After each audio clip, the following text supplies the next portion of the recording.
Saludos a todos, un placer estar de nuevo con ustedes. Como siempre, emocionado de poder compartir algo de experiencias y opiniones acerca del poco abordado tema del informe radiológico. Hace unos meses cumplí 13 años informando resonancia magnética, una significativa mayoría de esos estudios, columnas y cerebros. Y si algo he sacado en claro es que no hay un solo método ni una sola secuencia o un solo checklist que pueda aplicarse ni siquiera a la mayoría de estudios de cerebro. Y es que la manera en que se debe desarrollar el informe depende mucho del entorno clínico, de la edad del paciente, de las técnicas que se han empleado y sobre todo de las expectativas del médico tratante. Me siento en la obligación de recalcarles una vez más, hay que preguntarse, sobre todo antes de redactar un informe y antes de concluir, ¿qué quiere el médico tratante? ¿Qué espera este señor de nosotros? Y es por todas estas variantes, a todas luces inabarcables, que he decidido renombrar esta ponencia como Tips para un informe estructurado de resonancia del encéfalo. Les comparto este método con el que me siento ya bastante cómodo.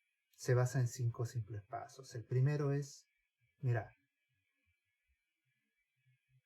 Vamos a abrir el PACS y sin mirar la orden, como no sea para otra cosa que verificar la fecha y el nombre del paciente, vamos a asomar la cabeza para husmear, para una primera mirada a lo que nos enfrentamos.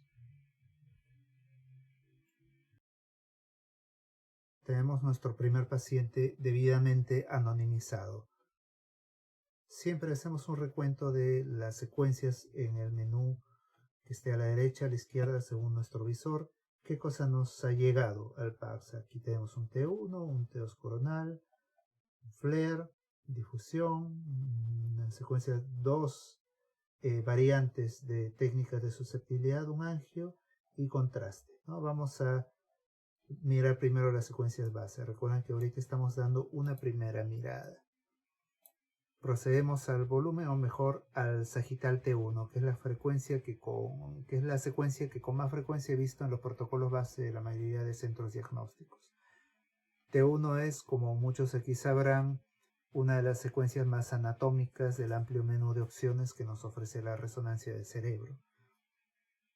Aquí vamos a verificar la morfología del cerebro, masas incidentales, lesiones de alta intensidad de señal que casi siempre quieren decir sangre, línea media, integridad del cuerpo calloso, hipófisis, tallo, cerebelo, parte de los senos sagitales, y nos vamos, yo suelo irme de ahí siempre a la difusión, en busca de lesiones isquémicas recientes. Siempre tener mucho cuidado con la primera y la última imagen de la pila de imágenes, que a veces suelen darnos malas pasadas, ¿no? Suelen pasar desapercibidas en un estudio. Pero bueno, esta es la primera vista, lo vamos a volver a ver.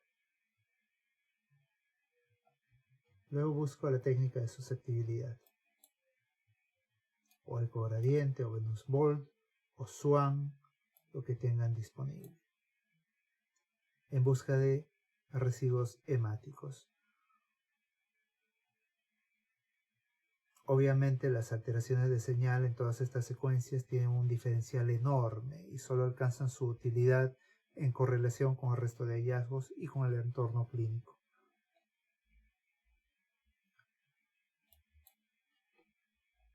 T2 me sirve predominantemente para ver líquido, para buscar lesiones en los espacios de líquido cefalorraquídeo, vacíos de flujo, cara, cuello, senos paranasales, mastoides. Flare es un famoso cabellito de batalla para buscar lesiones intraxiales, lesiones de sustancia blanca, lesiones de cordón. No veo nada que me llame indudablemente la tensión, a lo mejor ustedes sí. Y finalmente le doy una mirada a las secuencias con contraste, en busca de focos de captación patológica.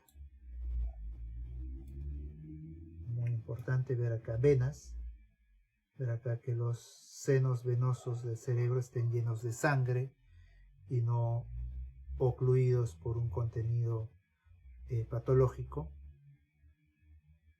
Y hago un nuevo repaso a la anatomía, y si he encontrado alguna lesión previamente, trato de ver cómo ésta se comporta con la administración de contraste. Ahora sí, vamos a la orden. ¿Qué estoy buscando? En este caso tenemos una edad y un sexo del paciente. Aprovechamos para verificar el nombre, la fecha, son errores tontos pero devastadores. Tenemos incluso un poco de información clínica y una temporalidad. La información clínica, probablemente obtenida por una enfermera apurada, no es muy específica, pero nos orienta hacia, digamos, conductos auditivos, vestibulares, fosa posterior. Vamos a proceder ahora al tercer paso, que es mirar otra vez. Esta vez con ánimos de reevaluar las regiones donde podrían estar estos hallazgos, según el caso clínico que nos han propuesto.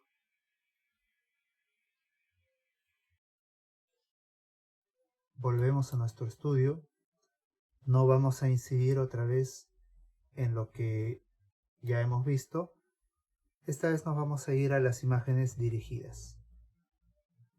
Entonces, según la clínica de contraste, nos dirigimos a fosa posterior en busca de lesiones que puedan comprometer la audición, el equilibrio, y nos vamos al T2 de alta resolución dirigido a fosa posterior. Y vemos acá una lesión que ocupa el conducto auditivo interno derecho y compromete muy probablemente los segmentos intracanaliculares del séptimo y del octavo par. Vamos a ver cómo se comporta con el contraste. Tenemos acá la imagen contrastada. Han tenido a bien adquirirnos una sin contraste y una con contraste. Esta no es. ¿Está? Sí, muy bien. Perfecto.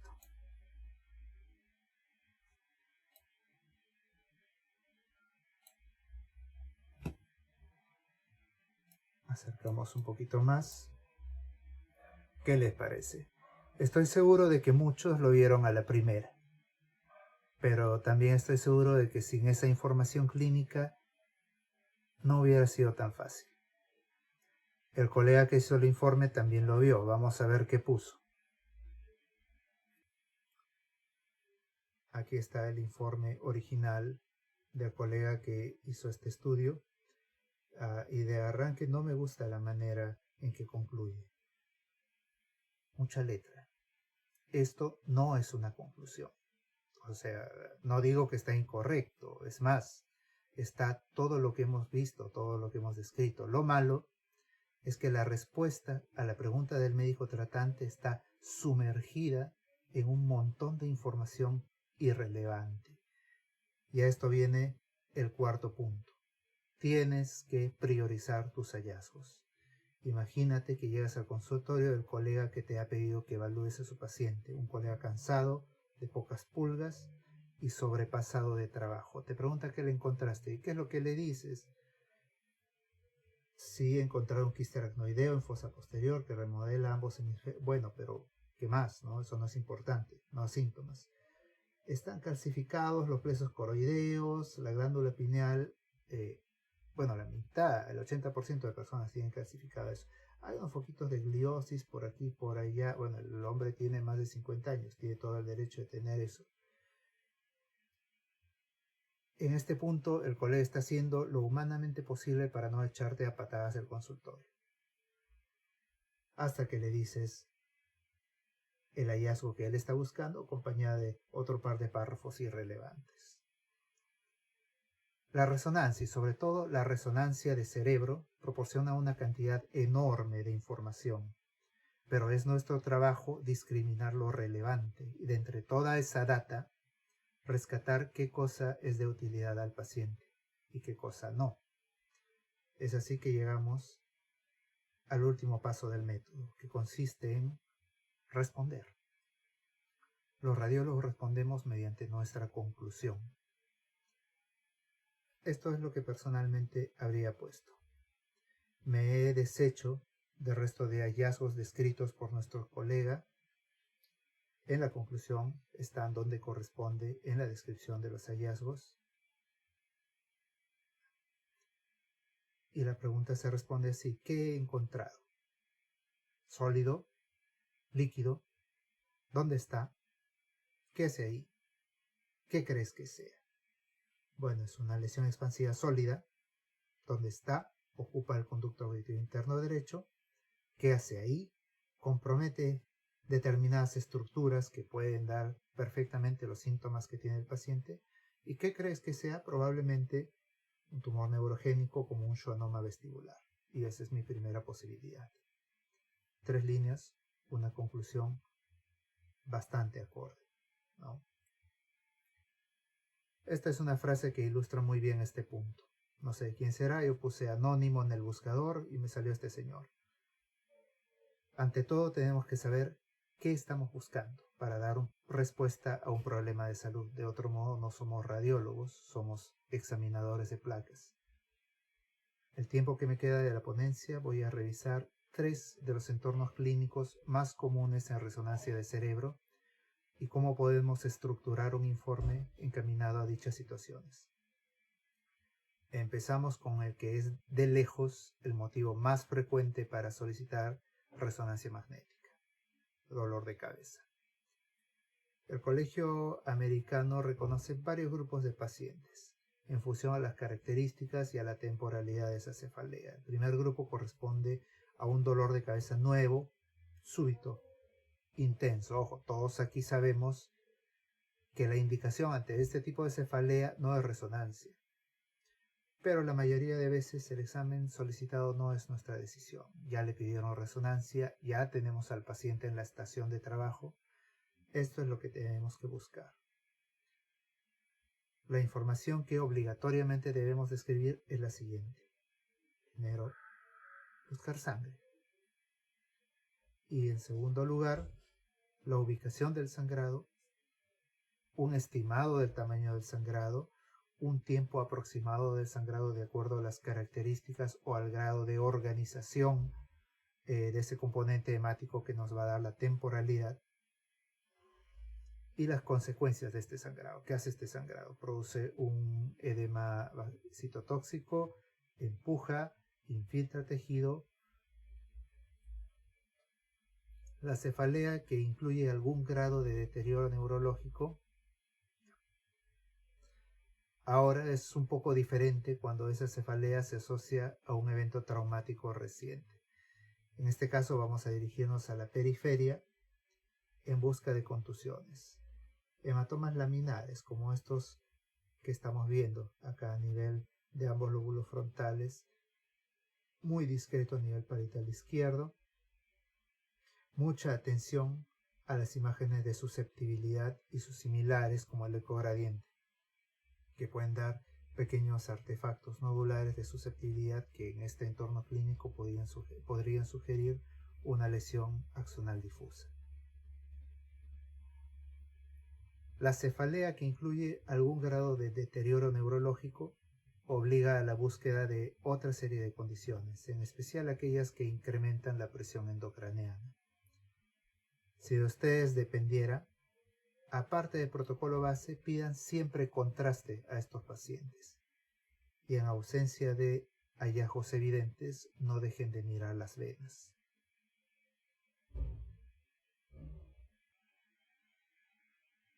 Muy bien, avanzamos con el siguiente caso. Como en el estudio anterior, vamos a abrir las secuencias de uso común. T1 sagital. Jugamos con la ventana si quieren. Buscamos si hay alguna lesión que nos llame la atención. T2. Líquido. Ver si hay alguna lesión que cambia la señal del líquido o que ocupa la zona donde debería haber líquido. Flare. ¿Qué cosa brilla en flare? La mayoría de cosas que brillan en flare no son normales. Creo que ya tenemos alguna idea de lo que estamos buscando. ¿De acuerdo? Hay una lesión de alta intensidad de señal en flare, alta intensidad de señal en T1, que se distribuye a lo largo del seno longitudinal y del seno transverso derecho del cerebro.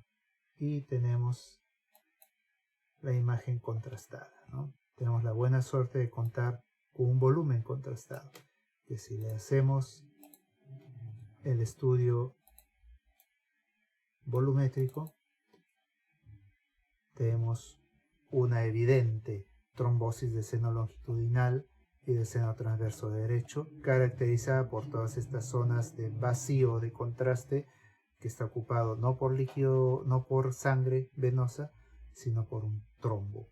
De esas características irregulares que tiene nuestro paciente, un hallazgo que explica el caso clínico y que debe ir en la conclusión como respuesta a la solicitud de nuestro médico tratante.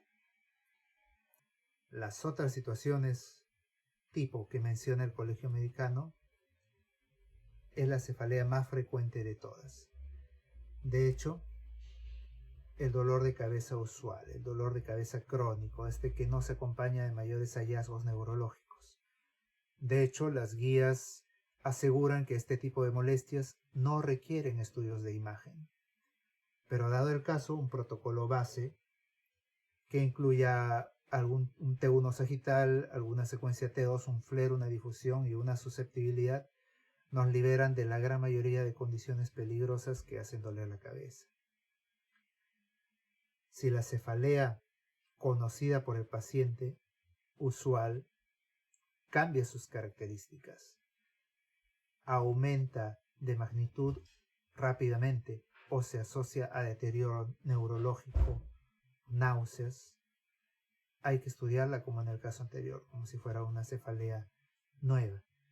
Y finalmente tenemos algunos protocolos dirigidos cuando hay otras sospechas claras de patología, por ejemplo en los nervios craneales. Recordemos uno de los casos que hemos revisado.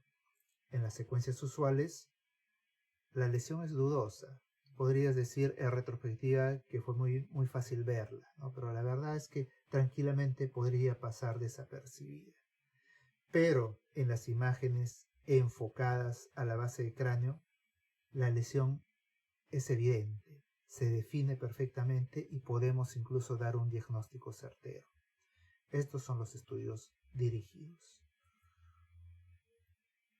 Otro punto donde la resonancia de cerebro guarda un rol irreemplazable es en el estudio de las convulsiones. A diferencia de la cefalea común, aquí sí se indica de cajón la resonancia. Hay algunas diferencias sobre lo que estamos buscando en el paciente pediátrico y en el adulto. Si bien hay causas que ambos pueden compartir, en las convulsiones sin un entorno infeccioso o traumático obligan a enfocar el estudio de manera un poco diferente.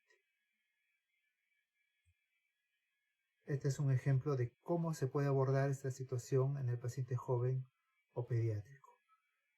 Muy importantes los datos negativos. No se observan signos de heterotopia, polimicrogiria ni otros trastornos de la mediación neuronal, causa número 1 de convulsiones en el paciente pediátrico. Y no se observan otros signos de patología inflamatoria o neoformativa, las convulsiones de tipo secundario.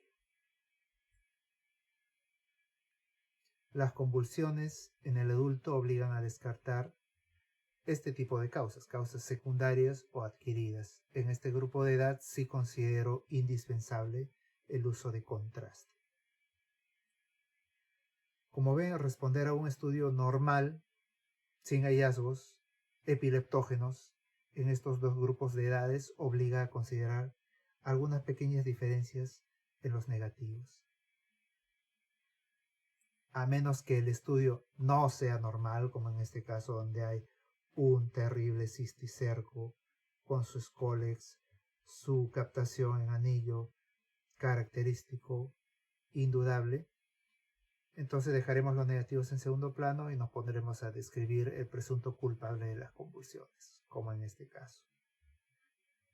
Vamos a finalizar con otro motivo bastante usual para solicitar resonancia magnética.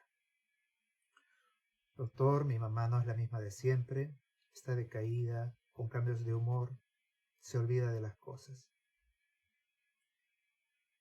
Dado que el deterioro cognitivo en el adulto joven suele ser ilusorio, considero que debemos ser bastante cautos al informar cambios involutivos o peor aún, atrofia en este tipo de pacientes. Un protocolo base nos debería servir para descartar patologías mayores.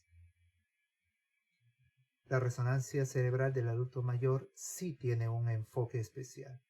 No debe faltar nuestro T1 anatómico, mejor si es un volumen, así como nuestra secuencia de difusión y susceptibilidad. Nunca dejen de usar sus checklists. Para el cerebro del adulto mayor, esta es la secuencia que suelo usar. En estos casos, suelo abordar el informe de la siguiente manera. Hablaremos de cambios involutivos. Vamos a evitar la palabra atrofia, que tiene una connotación negativa. Cuando se les encuentra, considero prudente una aproximación cualitativa, leve, moderado, severo, según estos cambios sean acordes o no a la edad del paciente. Hay escalas para evaluar atrofia cortical, como la de Pasquier, que es un score basado en el promedio de hasta 13 zonas diferentes del encéfalo, pero como lo escuchan, son bastante engorrosas. La escala de Fasecas es un poco más amigable si queremos ser objetivos para describir el grado de desmielinización periventricular por isquemia crónica. Y hay que negar. Hay que negar infartos, hay que negar hemorragias, y en este grupo etario considero bastante pertinente negar estas dos condiciones muy frecuentes y que se asocian a deterioro cognitivo: la angiopatía cerebral amiloide y la microangiopatía hipertensiva, con sus características propias en la secuencia de susceptibilidad. Muy bien, y nos vamos al último caso de esta sesión. Franca acentuación de giros, de circunvoluciones, consecuentemente se amplían los espacios aracnoideos y los ventrículos que ocupan el sitio de una masa encefálica que se está encogiendo, que se está retrayendo. Sí, sé que es una tomografía, sé que el estudio indicado para evaluar enfermedad degenerativa no es tomografía, es resonancia, pero le repito que la gran mayoría de veces no tenemos control sobre lo que solicita el médico tratante. Aparte, desconocemos el entorno de esta paciente. Puede que no haya resonancia donde vive o que le resulte muy cara, pues simplemente es un paciente que no colabora con la resonancia. En fin, le sacamos los impuestos al estudio. Vemos que, en efecto, la cortical está muy adelgazada.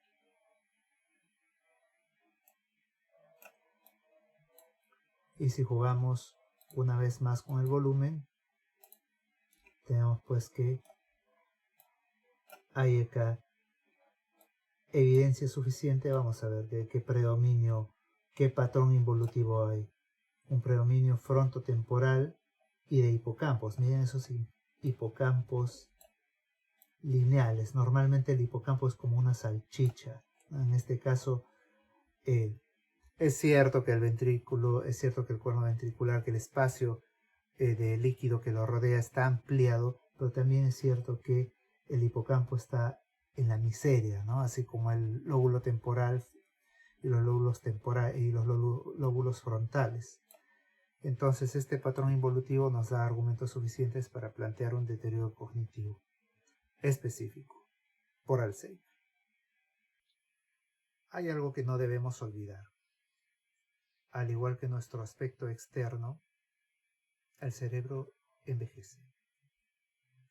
Conozco colegas que por costumbre, paciente mayor de 70 años, agarran su formato que dice algo así como cerebro de viejito y arrancan con cambios evolutivos, atrofia, degeneración, etc.